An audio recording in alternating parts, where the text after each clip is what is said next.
السلام عليكم ورحمة الله وبركاته. بسم الله وبه نستعين. Twongeye kubibutsa rero ko turi muri cya cyumweru cyahariwe abana, aho turi kurebera hamwe ku byerekeranye n'umubyeyi utwite.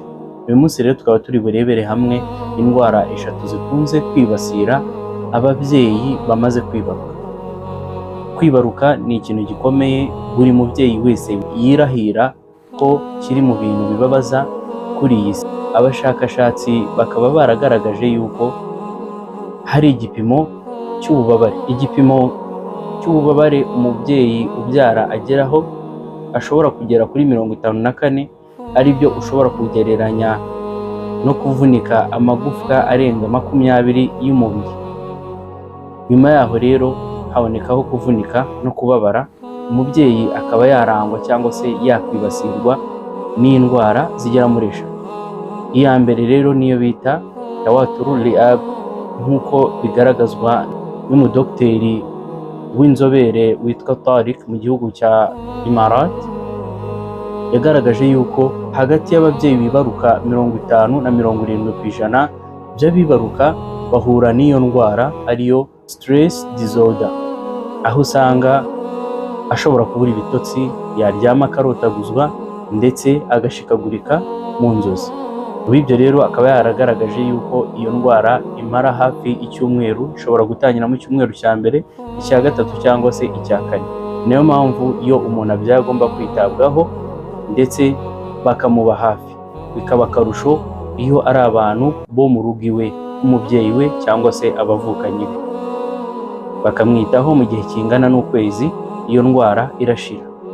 Indwara ya kabiri akaba ariyo bita iktiab.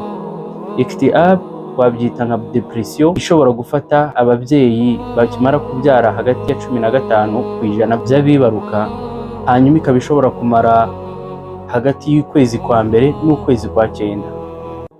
Kubw'ibyo rero iyo ndwara nta kundi wayivura usibye kwifashisha abaganga, bakaguha imiti nka serotonin cyangwa se nka noradrenaline, cyangwa se ukifashisha imwe mu miti intumwa y'Imana sallallahu alayhi wasallam yagiye igaragaza nko kwifashisha ingano ndetse n'ubuki.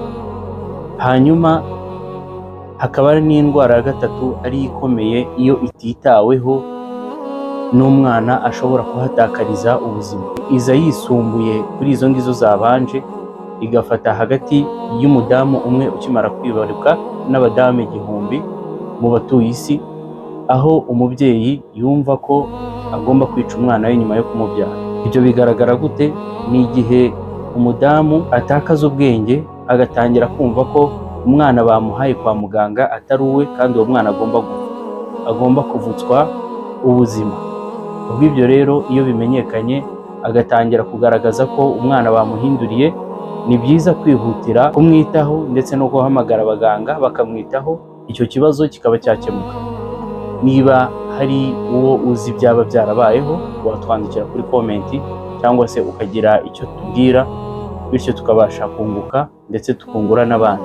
Sakaza ku bandi bantu bayikeneye, ku babyeyi, ndetse babashe gusobanukirwa ubu buryo bw'izi ndwara ndetse n'uburyo bwo kuzitaho, kugira ngo njye nawe tubashe gushyigikirana mu byiza ndetse no mu kunguka ubumenyi bugiye butandukanye. Uyu akaba ari nawo musozo w'icyumweru cyahariwe abana, ariko tukazajya tuba turi kumwe mu kungurana ibitekerezo by'uburezi n'uburere bw'umwana, ndetse n'icyo twakora kugira ngo tubashe gusigasira uburere n'uburezi bw'abana, musigarane amahoro y'Imana. Assalamu alaikum wa rahmatullahi wa barakatuh.